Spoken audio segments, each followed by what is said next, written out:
Hey good morning guys, welcome back to our channel. I hope आप सभी fit होंगे, मस्त होंगे, अपने अपने लाइफ में अच्छा कर रहे होंगे। और अगर अच्छा नहीं कर रहे हो तो प्लीज़ मेरा भाई अच्छा करो, वो करो जाके जो करने में आपको खुशी मिलती है। आप सभी का स्वागत है आज के नए वीडियो नए व्लॉग में। द तिवारी फ्रॉम कानपुर की तरफ से।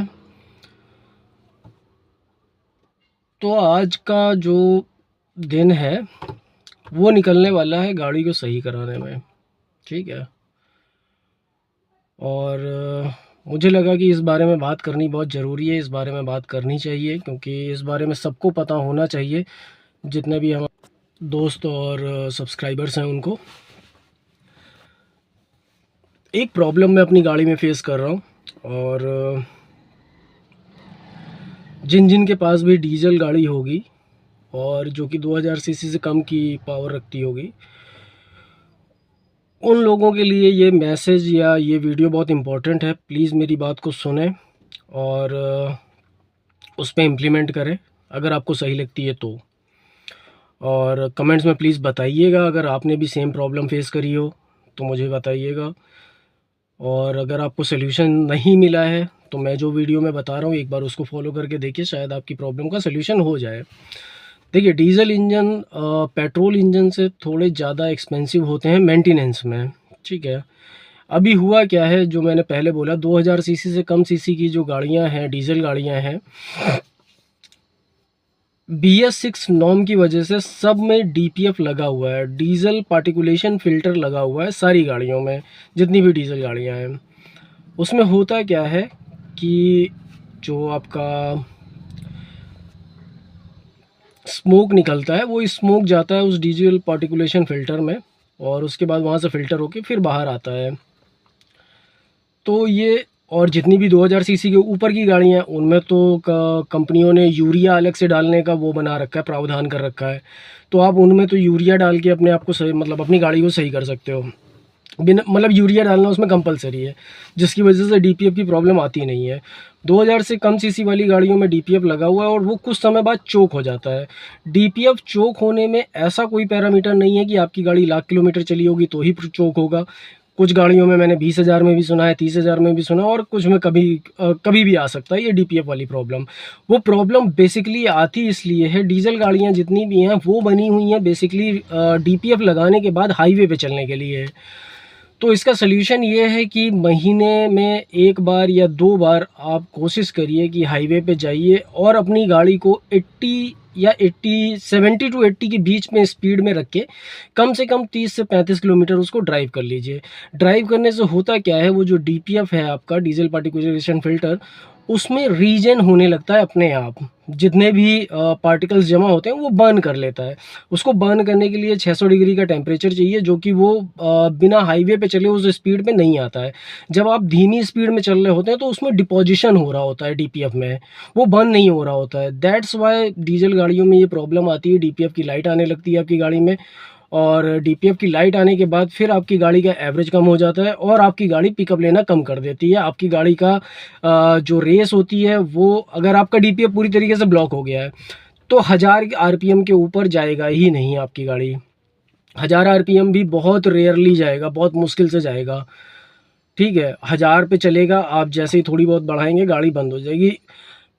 एक तो उसको आप अपने घर पे भी रीजन कर सकते हो। घर पे कैसे रीजन कर सकते हो, अपनी गाड़ी को आप स्टार्ट करिए, उसका AC स्टार्ट करिए, उसकी हेडलाइट स्टार्ट करिए, उसका बोनट खोलिए और उसको 27 से 30 मिनट के लिए ऐसे ही स्टार्ट छोड़ दीजिए मैक्सिमम पावर पे।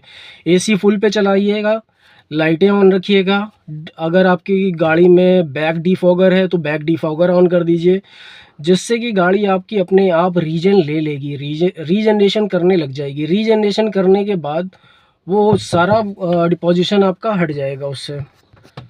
उस 30 मिनट की ट्रिप में वो गाड़ी आपकी रीजनरेशन करने लगेगी। रीजनरेशन में जितने भी कार्बन पार्टिकल्स होंगे उनको वो अंदर ही बर्न कर देगी, जिससे आपका DPF फ़िल्टर साफ़ हो जाएगा और दोबारा से प्रॉपर्ली चलता रहेगा। ये प्रोसीजर महीने में 2 बार ज़रूर करें, हर 15 दिन में। अगर आपकी ज़्यादातर ड्राइव सिटी की होती है तो, क्योंकि सिटी में जब आप ड्राइव करते हैं तो मोस्टली आप 30-40 की स्पीड पे होते हो, इससे ऊपर की स्पीड में बहुत रेयरली जा पाते हो, बहुत कम जा पाते हो। तो इसका सल्यूशन यही है कि आप हफ्ते में 2 बार हाईवे पे जाएं, रीजनरेशन और फ़िल्टर को बाहर से साफ़ कराने और उन सब चीज़ों में पैसा खर्चा करने से अच्छा है आप फैमिली के साथ एक लॉन्ग ड्राइव पे चले जाएँ। लॉन्ग ड्राइव कर लीजिए, उससे आपकी गाड़ी का डीपीएफ भी साफ़ हो जाएगा, रीजनरेशन हो जाएगा उसका, और आपको ये वाली प्रॉब्लम नहीं आएगी। इससे आपकी गाड़ी का एवरेज भी अच्छा रहेगा, आपकी गाड़ी का पिकअप भी अच्छा रहेगा और किसी भी तरीके की प्रॉब्लम आप नहीं फेस करोगे। तो ये मैं इस टॉपिक पे बात करना चाहता था क्योंकि मेरी गाड़ी में ये प्रॉब्लम आ रही है। रीजनरेशन मैंने कंपनी जाके करवाने की कोशिश करी, क्या बोलते हैं, स्कैनर के थ्रू। स्कैनर से करने पे वो स्कैनर में टेस्ट फेल्योर लिख के आ गया, टेस्ट फेल हो गया। तो मेरी गाड़ी से वो चेक इंजन लाइट और डीपीएफ फ़िल्टर ब्लॉक वाली जो लाइट थी वो तो चली गई, अभी चली गई है, अभी नहीं दिखा रही है। बट मुझे मालूम है कि टेस्ट फेल हो गया है, इस वजह से उसको क्लीन कराना बहुत ज़रूरी है। और क्लीन नहीं कराऊँगा तो वो रीजनरेशन वो डीपीएफ फ़िल्टर अगर पूरी तरीके से ख़राब हो गया, तो वो कॉस्ट करता है 90,000। तो भाई 90,000 बचाने के लिए 1000 2000 फूँक लिया करो महीने में, हाईवे पे जाके। अपना गाड़ी अपनी 70 से 80 के बीच की स्पीड में आधे पौन घंटे चला लीजिए, आपको रीजनरेशन की ज़रूरत नहीं पड़ेगी, आपका डीपीएफ फ़िल्टर कभी चोक नहीं होगा। तो यही मैं आप लोगों से शेयर करना चाहता था। तो अभी मैं तो जा रहा हूँ भैया अपना डीपीएफ क्लीन कराने, उसके अलावा कोई ऑप्शन है नहीं। ऑल्दो अभी इंजन चेक लाइट नहीं आ रही है मेरी गाड़ी में, वो चली गई है स्कैनर के थ्रू डीपीएफ शूट कराने से, क्लीन कराने से। बट मुझे मालूम है टेस्ट फेल्योर हो गया है, तो इस वजह से डीपीएफ मेरा जो है वो ब्लॉक है, उसको साफ़ कराना ही पड़ेगा। तो मैं जा रहा हूँ अपनी गाड़ी पे काम कराने। उसके बाद का भी जो एक्सपीरियंस होगा वो मैं आपके साथ शेयर करूँगा। आई होप ये वीडियो आपके लिए अच्छा नॉलेज लेके आई हो और आपकी प्रॉब्लम को सॉल्व करे। और आप कमेंट्स में बता सकते हैं अगर किसी ने इस तरीके की कोई प्रॉब्लम पहले फेस कर रखी है, या अभी जो भी लोग डीजल गाड़ी यूज़ कर रहे हैं सिटी के अंदर, वो अपना रिकमेंडेशन या अपने एक्सपीरियंसेस मेरे साथ शेयर कर सकते हैं। और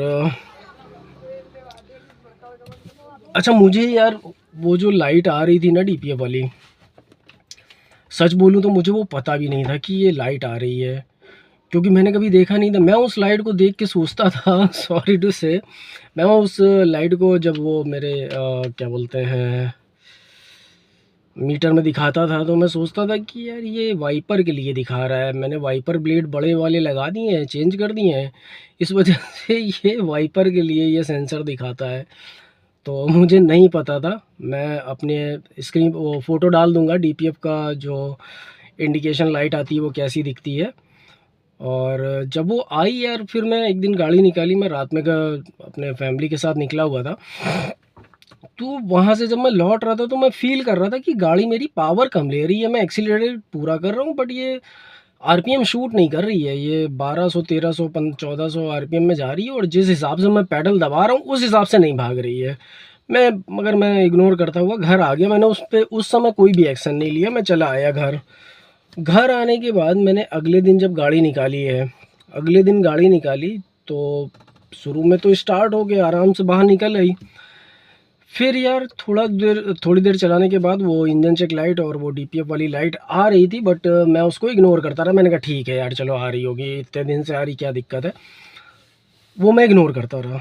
उसके बाद क्या हुआ, मेरी गाड़ी एक छोटा सा ब्रेकर था, मान लो जैसे बहुत छोटा सा नॉर्मल एक एक ईंट के नहीं होता है, ये 4 इंच मोटाई का एक वो रहा होगा, क्या कहते हैं, स्पीड ब्रेकर।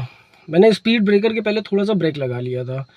उसके बाद मेरी गाड़ी वो स्पीड ब्रेकर नहीं पार कर पाई। 4 इंच का ब्रेकर की बात कर रहा हूँ, 4 इंच का। तो मैं बहुत घबरा गया।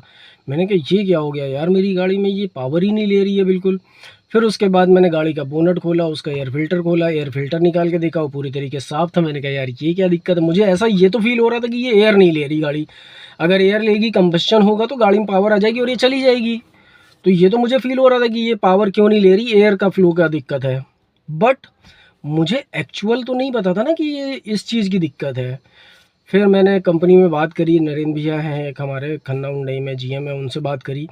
तो उन्होंने कहा गौरव एक काम करो, गाड़ी यहाँ पे ले आओ और गाड़ी को रीजनरेशन करवाना पड़ेगा, तुम्हारा डीपीएफ फ़िल्टर चोक हो गया है। तो बड़ा डरते डरते मैंने घर से गाड़ी निकाली, क्योंकि गाड़ी मेरी पावर ले नहीं रही थी। मैंने कहा ऐसा ना हो यार हाईवे पे कहीं बंद हो गई, या हाईवे पे कोई स्लोप लोप आ गया जिस पे नहीं चढ़ पाई तो जान निकल जाएगी यार, फिर कैसे जाएंगे। मगर मैंने ऊपर वाले का नाम लिया और गाड़ी निकाली मैं, और मैं चल दिया। वहाँ तक जाने में वो मेरे घर से जो वर्कशॉप है लगभग 12 किलोमीटर दूर है, और हाईवे से जा रहा था तो ज़्यादा एक्सीलरेट कर रहा था, मैं फुल एक्सीलरेटर दबाया था। तो जब तक मैं वहाँ पे पहुँचा क्या कहते हैं वर्कशॉप, तब तक मेरी गाड़ी दोबारा से रेस लेने लग गई थी। बहुत अच्छे से प्रॉपरली रेस नहीं ले रही थी, मगर वो जितनी वो पहले बिल्कुल ही नहीं चल पा रही थी, उससे थोड़ी-सी बेहतर हो गई थी, चलने लग गई थी। फिर मैंने नरेंद्र भैया को फ़ोन किया कि मैं भैया वर्कशॉप के बाहर हूँ। भैया आए, भैया ने मेरी गाड़ी में स्कैनर लगवाया। स्कैनर लगाने के बाद उसको रीजन पे डाल दिया। रीजनरेशन प्रोसेस में जैसे मेरी गाड़ी 1000 आरपीएम के ऊपर नहीं जा रही थी। स्कैनर लगाने के बाद तुरंत वो 2000 आरपीएम शूट कर गया। 2000 आरपीएम पे वो चलती रही, चलती रही, चलती रही।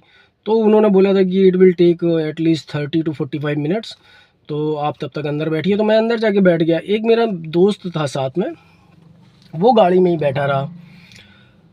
थोड़ी देर बाद क्या हुआ, आरपीएम अपने आप डाउन हो गया लगभग 15-20 मिनट बाद।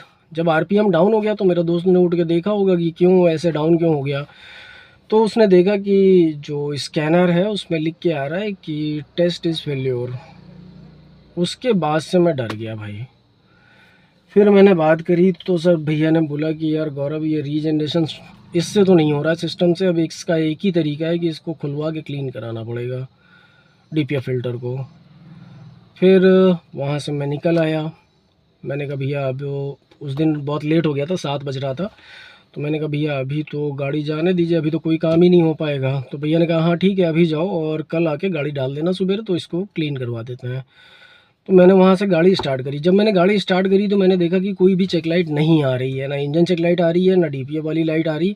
तो मैं आराम से गाड़ी उसको बढ़िया पिकअप ले रही थी, आराम से मैं घर ले आया। उसके बाद 2-3 दिन तक वो लाइट नहीं आई। 2-3 दिन तक जब वो लाइट नहीं आई तो मुझे लगा यार शायद वो फेल भले ही हो गया है, मगर वो डीपीएफ वाला जो काम था वो हो गया है। बट उस जगह मैं गलत था। वो पूरी तरीके से साफ़ नहीं हुआ था।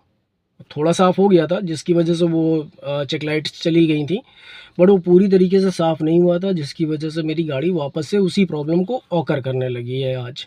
तो अभी मैं लेके जाता हूँ अपनी गाड़ी को और इसका डीपीएफ क्लीन कराता हूँ, और जो कुछ भी होता है वो आपके साथ शेयर करता हूँ। आई होप ये इन्फॉर्मेशन आपके किसी न किसी काम आए, और अपना एक्सपीरियंसेस प्लीज़ मेरे साथ कमेंट्स में शेयर करिएगा, और बताइएगा कि आपको मेरा ये ओपिनियन या जो कुछ भी मैंने आपको बताया डीपीएफ फ़िल्टर के बारे में, उसमें मैं गलत हूँ, सही हूँ, जो भी आपके पॉइंट्स हों प्लीज़ मेरे साथ शेयर करिएगा। और आज के ब्लॉग को यहीं ख़त्म करते हैं। कल मिलते हैं एक नए वीडियो, नए ब्लॉग के साथ। तब तक के लिए